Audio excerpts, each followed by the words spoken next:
The Boston Bruins had a lot of changes this offseason, some key retirements and players moving on. What will it take for them to repeat as President's Trophy winners and go deeper into the playoffs?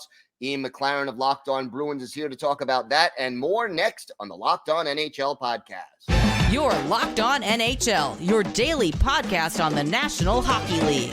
Part of the Locked On Podcast Network, your team every day.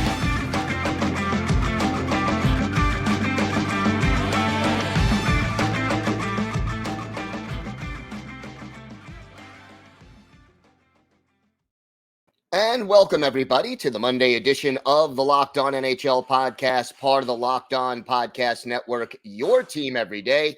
Want to thank everyone who makes Locked On NHL your first listen every day. Don't forget to subscribe on YouTube or wherever you get your podcasts so you can get new episodes as soon as they drop. You can also find us on SiriusXM on the SXM app. Just do a search for Locked On NHL. Lots of changes in Boston this offseason. Ian McLaren of Locked On Boston Bruins joins us to talk about it. And Ian, out of all the departures this offseason, which one do you think will be the toughest for the Bruins to replace? I mean, there's no question that it's Patrice Bergeron. He was their captain.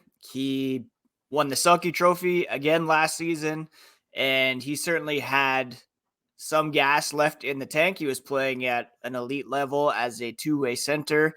And, you know, you could argue David Krejci's up there as well. Both of them combined would be the answer here. But if you're looking at one individual, I wasn't really expecting Krejci to come back. I thought Bergeron might for the centennial season and because of how last season ended, but both have moved on, spending more time with their families, which is great for them personally. But of course, for the Bruins, it leaves a pretty significant hole in terms of the center position as well as leadership in the locker room. You mentioned the leadership. Who do you think, regardless of whether they name a new captain or not, who do you think will pick up the slack in the leadership department? I mean, the thing with the Bruins is that they have had this pretty inclusive culture of leadership over the last 10, 15 years or so. It was Zdeno Chara, Tuukka Rask, who served as leaders along with Krejci and Bergeron. You had someone like Nick Foligno step up recently.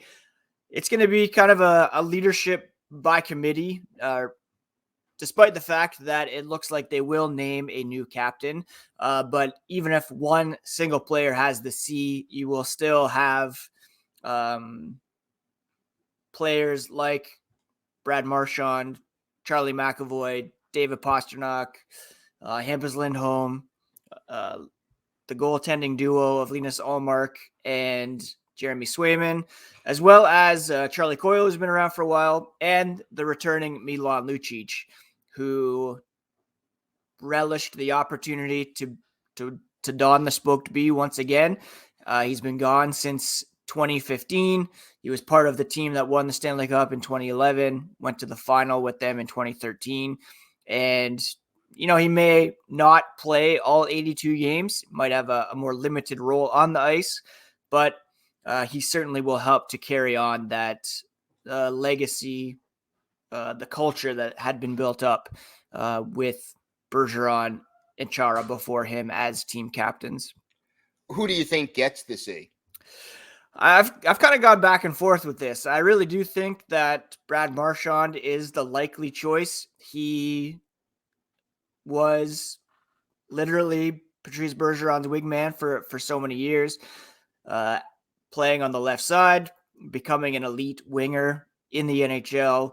But he's also grown tremendously over the past several seasons. You know, not too long ago that we were talking about multiple suspensions per season, licking the opposition. But despite all that, it's a very real possibility that Brad Marchand will be called upon because he's the longest tenured Bruin. He's been through all the ups, all the downs with this team.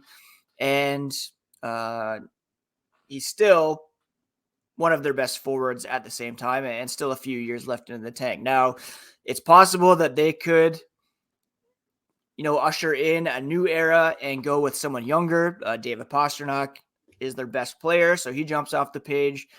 Me, I'd prefer him to focus on scoring, focus on what he does best without the pressure of having to meet the media. If it's not Marchand, then I would assume it would be Charlie McAvoy as the anchor on the blue line. He, in his tribute video to Patrice Bergeron, not his, but the whole team's, he said he promised to carry on the inclusive legacy that Bergeron helped maintain after Chara's departure. So he's also a logical choice.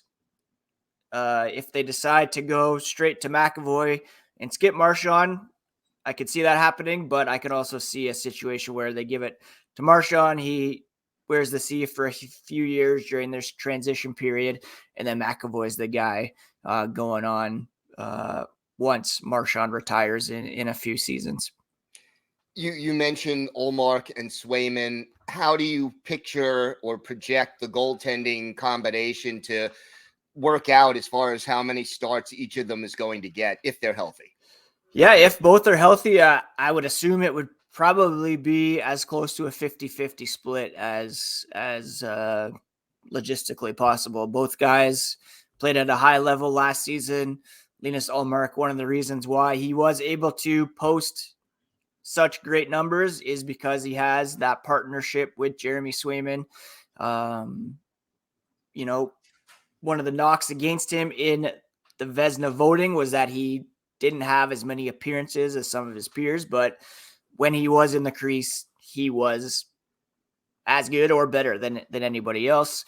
And that's a testament to his skill set, but also the relationship that he and Swayman have. There's no competition there. There's no pressure to maintain the crease. You know that the guy behind you is going to be there to pick up the slack. Now, where Swayman might get a bit more work is down the stretch. We saw Ullmark fade in the playoffs, so we could see Swayman carry a bit of the load down the stretch to make sure that Ullmark is a bit more rested for the playoffs, if in fact they are able to qualify this season. Training camp just around the corner. Any young players, prospects that have a good chance of making this team, or just that we need to keep an eye on? Yeah, I mean, if you look at all the rankings around the league in terms of prospect pipelines, you'll pretty widely see that the Bruins are ranked pretty low, but that doesn't mean that they don't have some talent in the pipeline. You're going to hear a lot about defenseman Mason Lohrei in training camp. Probably still needs a year or two in the AHL. You're going to hear about Fabian Lysell, who's their best scoring prospect. He likely will be back in the AHL as well. A young center named Matt Poitras, who they're very high on. He was their second round pick last season. Likely will be back in the OHL and could challenge for the scoring title in that league. The one guy that, and I talked about this on Locked On Bruins on Friday, is John Beecher. He's a bit more established. He's got a full season at the pro level under his belt, 22 years old, and really came into his own as responsible two-way center for the Providence Bruins last season. And with the open position on the fourth line on the big club, I could really see him taking steps and becoming a guy who grabs that spot and cracks the team in a few weeks. Should be interesting and an interesting ride. I know you'll have it covered every step of the way. Ian, why don't you tell our viewers and our listeners where they could find the podcast and where they could find you on social media? Yeah, they can find the podcast on their favorite podcast apps and on YouTube. Just search up Locked On Boston Bruins and become an everyday listener this season. Can find the podcast on social media at Locked NHL Bruins, and I'm at Ian C. McLaren. All right, Ian, thank you so much. Always a pleasure talking hockey with you. No problem, Gil. Thanks for having me on.